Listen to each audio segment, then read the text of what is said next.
Students இன்னைக்கு கிளாஸில் highway and railway engineering subject first class பார்க்கலாம். இதுதான் உங்களோட சிலபஸ். இதில் பார்த்தீங்கன்னா ஃபஸ்ட்டு 3 யூனிட்ஸ் வந்துட்டு ஹைவேஸ்லேருந்து வரும், அதாவது ரோட்ஸ் பற்றி படிக்கிறது. அடுத்து last 4th and 5th unit வந்துட்டு ரயில்வே இன்ஜினியரிங்லேருந்து வரும். சரிங்களா? ஃபஸ்ட்டு வந்துட்டு இதில் பார்த்தீங்கன்னா ஃபஸ்ட் யூனிட் ஃபுல்லுமே வந்துட்டு இன்ட்ரடக்ஷன் மாதிரி இருக்கும். அதில் கிளாஸிஃபிகேஷன் ஆஃப் ஹைவேஸ் அப்படிங்கும்போது என்னென்ன மாதிரி ரோட்ஸ் வந்துட்டு கிளாஸிஃபை பண்ணியிருக்காங்க அப்படிங்கிறது ஒரு முக்கியமான கொஸ்டின். நெக்ஸ்ட் வந்துட்டு இதில் இன்னொன்று என்னென்னா கிராஸ் செக்ஷன் ஆஃப் த ரோடை வந்துட்டு ட்ராயிங்ஸ் வந்துட்டு ப்ராக்டிஸ் பண்ணி வச்சுக்கணும்.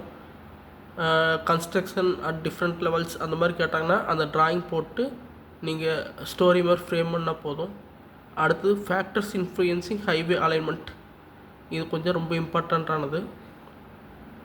சரிங்களா? டிப்பிக்கல் கிராஸ் செக்ஷன் சொல்லியிருக்காங்க இல்லையா, அதுதான் வந்துட்டு அந்த டயக்ராம்ஸ். நிறைய டைப் ஆஃப் டயக்ராம்ஸ் இருக்குது, ஒவ்வொன்றா காமிக்கிறேன், பார்த்துக்கலாம்.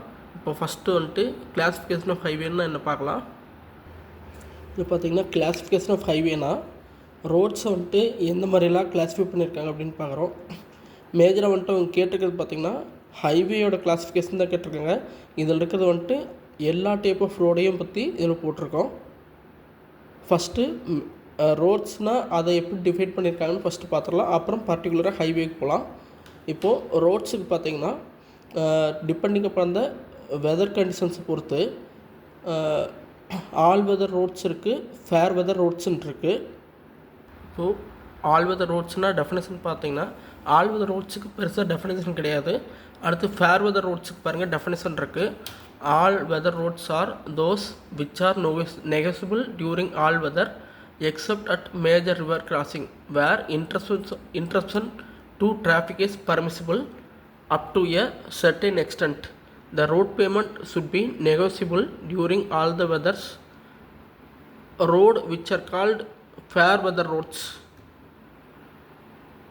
On these roads the traffic may be interrupted during the monsoon season at causeways where streams may overflow across the road. அப்படின்னு என்ன சொல்லியிருக்காங்கன்னா ஃபேர் வெதர் ரோட்ஸுக்கும் போது வந்துட்டு இந்த டைப் ஆஃப் ரோட்ஸ் வந்துட்டு மழை காலங்களில் வந்துட்டு அதிகமாக யூஸ் பண்ண முடியாது. ஆல் வெதர் ரோட்ஸ்னால் எல்லா டைப் ஆஃப் சீசன்லையும் யூஸ் பண்ணிக்கலாம். ஃபேர் வெதர் ரோட்ஸுங்கிறது ஏன் யூஸ் பண்ண முடியாதுன்னு சொல்கிறாங்கன்னா இது வந்துட்டு ரோடு ஃபுல்லுமே வந்துட்டு வாட்டர் வந்துட்டு பாஸ் ஆகிட்டுருக்கும். காஸ்வேன்னு சொல்லியிருக்காங்க. காஸ்வேனா நம்ம என்ன வாட்டர் வந்துட்டு ரோடு நிறைஞ்சு ரோடு மேலே தண்ணி போயிட்டுருக்கு. சரிங்களா? அதனால் வந்துட்டு அந்த மாதிரி டைமில் வந்துட்டு டிராஃபிக் வந்துட்டு இன்டரப்ட் ஆகும். இது வந்துட்டு உங்களுக்கு ஃபேர் வெதர் ரோட்ஸு. அது கீழே பார்த்திங்கன்னா பேவ்டு ரோட்ஸ், அன்பேவ்டு ரோட்ஸ்ன்னு 2 இருக்குது. சரிங்களா? இது வந்துட்டு டாப்பில் வந்துட்டு என்ன டைப் ஆஃப் பேமெண்ட் போட்டிருக்கோம் அதை பொறுத்து. பேமெண்ட் போட்டிருக்கோமா இல்லையா, பேமெண்ட் போட்டிருந்துச்சுன்னா பேவ்டு ரோட்ஸ். அன்பேவ்டு ரோட்ஸ்னால் பேமெண்ட் போடாமல், அதாவது பிட்மன்ஸ் அந்த மாதிரி எதுவும் யூஸ் பண்ணாமல் WBM மட்டும் வாட்டர் பவுண்ட் மெக்கடம் ரோடுனா சும்மா போல்டர்ஸ் இல்லைனா 40 mm ஜல்லி போட்டு ரெட் சாயில் வந்துட்டு வாட்டரோட மிக்ஸ் பண்ணி சும்மா எர்த்ரேமர் வச்சு ஓட்டி விட்டுருந்தாங்கன்னா அது வந்துட்டு அன்பேவ்டு ரோட்ஸ். பேமெண்ட் இருந்தால் பேவ்டு ரோட்ஸ், பேமெண்ட் இல்லைன்னா அன்பேவ்டு ரோட்ஸ். சரிங்களா? அடுத்தது சர்ஃபேஸ் ரோட்ஸ். சர்ஃபேஸ் ரோட்ஸுங்கிறது என்னென்னா இதில் வந்துட்டு டாப் சர்ஃபேஸ் வந்துட்டு பிட்டமின் இல்லைனா சிமெண்ட் காங்கிரீட் போட்டு யூஸ் பண்ணியிருந்தாங்கன்னா அது வந்துட்டு சர்ஃபேஸ் ரோடுன்னு சொல்லுவோம். இது இல்லை, பிட்டமினோ சிமெண்ட் காங்கிரீட்டோ இல்லாமல் WBM மாதிரி சும்மா விட்டுருந்தாங்க அப்படின்னா வந்துட்டு அன்சர்ஃபேஸ் ரோடுன்னு சொல்லுவாங்க.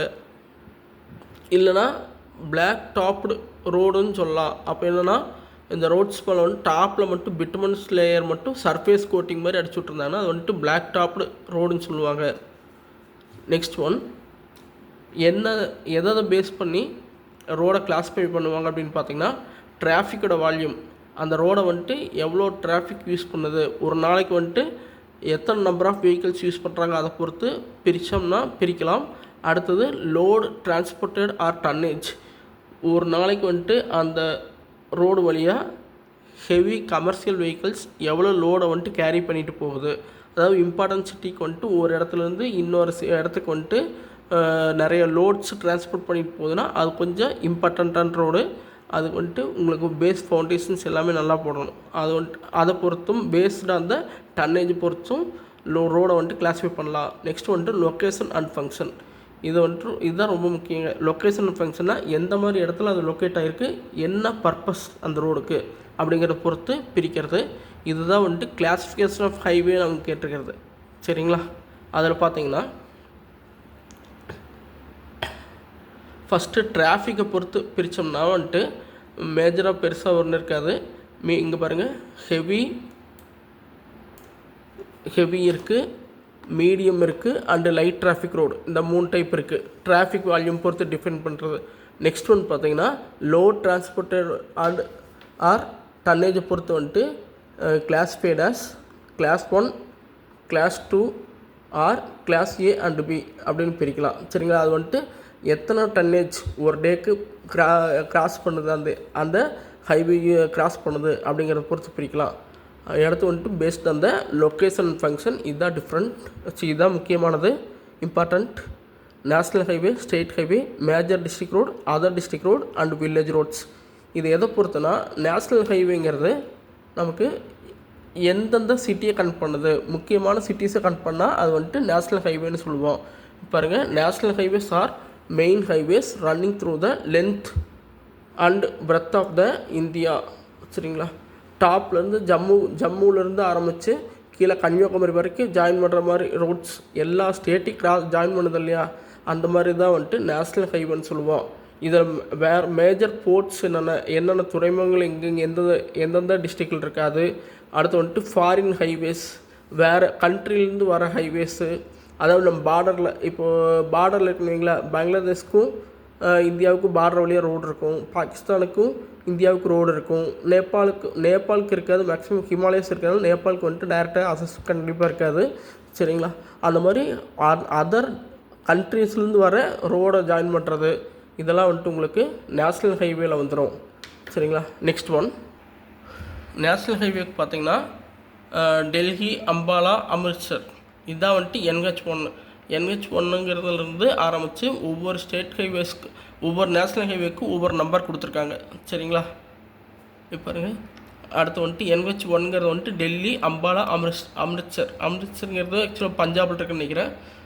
அடுத்து வந்துட்டு ஜலந்தர் டு ஸ்ரீநகர் அண்டு உரி. இதை வந்துட்டு NH1ல் ஏ, அதாவது NH1லேருந்து ஒரு சப்வே மாதிரி பிரிஞ்சு இன்னொரு ரோடு போகுது, அதை வந்துட்டு NH1ல் ஏன்னு கொடுத்துருக்கோம். அடுத்து வந்துட்டு NH3ங்கிறது வந்துட்டு மதுரை அண்டு ராமேஸ்வரம். இதை வந்துட்டு NH49 கொடுத்துருக்காங்க. அடுத்து பாம்பே டு ஆக்ரா ஜாயின் பண்ணுறது வந்துட்டு NH3. சரிங்களா?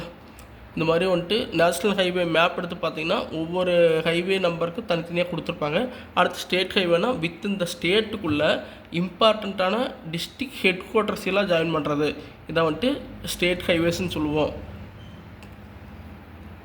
நெக்ஸ்ட் ஒன்று வந்துட்டு மேஜர் டிஸ்ட்ரிக்ட் ரோடுங்கிறது வந்துட்டு ஒவ்வொரு டிஸ்ட்ரிக்குள்ளே வந்துட்டு முக்கியமான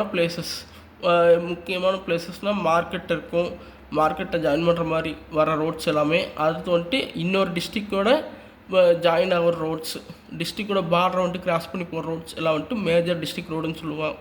அடுத்து வந்துட்டு அதர் டிஸ்ட்ரிக்ட் ரோடுனா இது வந்துட்டு டிஸ்ட்ரிக்ட் டவுனுக்குள்ளே ஒரு குறிப்பிட்ட டிஸ்ட்ரிக்ட் இருக்குன்னா அந்த டிஸ்ட்ரிக்குள்ளே இருக்கிற ரோட்லேருந்து சபையாக பிரிஞ்சு நிறைய சின்ன சின்ன சிட்டிஸை வந்துட்டு கனெக்ட் பண்ணும், சின்ன சின்ன தாலுக்கா அதை கனெக்ட் பண்ணும். அதெல்லாம் வந்துட்டு அதர் டிஸ்ட்ரிக்ட் ரோடுன்னு சொல்லுவோம். அடுத்து வில்லேஜ் ரோடுங்கிறது ரூரல் ரோடுன்னு சொல்லலாம். இது வந்துட்டு ஒவ்வொரு இண்டிவிஜுவல் வில்லேஜஸையும் வந்துட்டு அதர் டிஸ்ட்ரிக்ட் ரோட்ஸோட கனெக்ட் பண்ணுறது. இது வழியாக தான் ஒவ்வொரு கிராமத்துலேயும் நமக்கு என்னென்ன ப்ராடக்ட்ஸ் விளையுதோ அந்த ப்ராடக்ட்ஸில் வந்துட்டு டவுனுக்கு வந்து சேரும். சரிங்களா? இந்த மாதிரி இருக்கிறத வந்துட்டு வில்லேஜ் ரோடுன்னு சொல்லுவோம். பொதுவாக இப்போ பார்த்தீங்கன்னா கிளாசிஃபிகேஷன் ஹைவேனா நீங்கள் என்னென்ன எழுதணும்னா ஹைவேஸ்ன்னு கேட்டால் based on the location function national highway, state highway அதெல்லாம் எழுதலாம். நீங்கள் national highway, state highway, major district road, other district road, village road, இந்த 5மே வந்துட்டு மேஜரான ஹைவேஸ். சரிங்களா? அதே வந்துட்டு கிளாஸிஃபிகேஷன் ஆஃப் ரோடுன்னு பொதுவாக கேட்டாங்கன்னா அது இல்லாமல் எதை பேஸ் பண்ணி கிளாஸிஃபை பண்ணுவோமோ, இப்போ ஒரு டிராஃபிக் வேல்யூம் பொறுத்து கிளாஸிஃபை பண்ணுவோம். என்ன மாதிரிட்டா heavy, medium and light traffic ரோட்ஸ்ன்னு பிரிப்போம். அடுத்து வந்துட்டு எவ்வளோ வெஹிக்கிள் பாஸ் ஆகுது, அதில் எவ்வளோ டன்னேஜ் வெஹிக்கிள் பாஸ் ஆகுது அதை பொறுத்து வந்துட்டு class 1, class 2 extra or class A, class பின்னு கிளாஸிஃபை பண்ணுவோம். சரிங்களா? இதெல்லாம் வந்துட்டு பேஸ்ட் அந்த எது முக்கியமான இதை பொறுத்து பிரிக்குமோ அதெல்லாம். சரிங்க. ஆனால் இது வந்துட்டு surface road, unsurface road, unpaved road, paved roads அதெல்லாம் வந்துட்டு மேஜர் இம்பார்ட்டன்ட் கிடையாது. கிளாஸிஃபிகேஷன் கேட்டால் மட்டும் எழுதிடுங்க. நீங்கள் எழுத வேண்டியது மேஜராக 5 ஹைவேஸ் தனியாக எழுதிடணும். இந்த மாதிரி என்னென்ன சிட்டிஸ் கனெக்ட் பண்ணுது, அதனோட ஹைவேஸ் நம்பர் என்ன, அதெல்லாம் கூட தனித்தனியாக இண்டிவிஜுவலாக எழுதி பிளாக் பெனில் தனியாக எழுதி, நார்மலாக கதை எழுதுறதெல்லாம் வந்துட்டு ப்ளூ பெனில் எழுதினீங்கன்னா ஹைலைட் பண்ணி காமிச்சிங்கன்னா மார்க் கொடுத்துருவாங்க. தேங்க்யூ.